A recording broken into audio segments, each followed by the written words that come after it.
A Rio Hondo man says he's still paying off a student loan from 1984.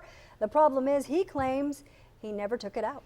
He called 5 on your side. Channel 5's Frank McCaffrey learned he may be able to stop those payments. Well, after I got out, I had a hard time getting a job. Michael Hicks says he enrolled in J truck driving training in Missouri just over 33 years ago. He says he wanted a career as a truck driver and paid most of the $2,669 tuition weeks before school started. He said he still owed the school $500 back then. He believes that bill was covered with his taxes.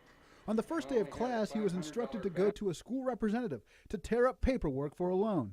She goes, I'll tell you what, she says, I'll run it through the government document shredder.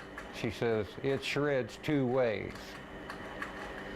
So I took her word at that, went back to class, and then ever since, here is 33 years later, I'm still paying for on a loan. He says the bank he got the loan from and the school are out of business. He believed any debts to the school were paid. He does not have documents to prove it.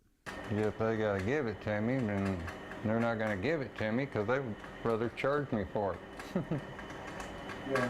Convenient. Hicks says in 1989 he was involved in a serious car wreck. He's on disability. He says his disability check is whittled down to about $750 a month. He says this is because the Department of Education takes money to pay the loan from his check.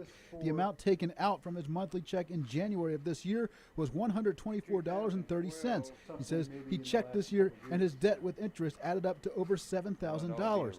He says over the years he called the U.S. Treasury Department trying unsuccessfully to have the loan payment halted. He says at one point he even tried to see what a judge thought. I ended up having to go to court. I ended up having to pay a lawyer. Went to a J truck driving school. Channel 5 News was with Hicks as he called the U.S. Department of Education to ask why he was still making the payments. A spokesperson for the U.S. Department of Education, who could only identify herself as LaShonda, says it's because he did not provide documentation stating the loan was paid.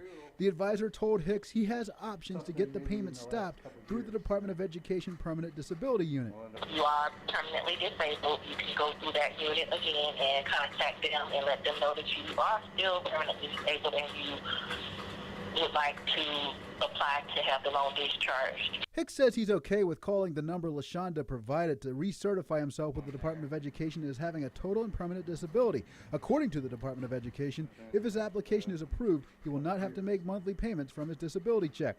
Reporting from Rio Hondo, Frank McCaffrey, Channel 5 News at 10.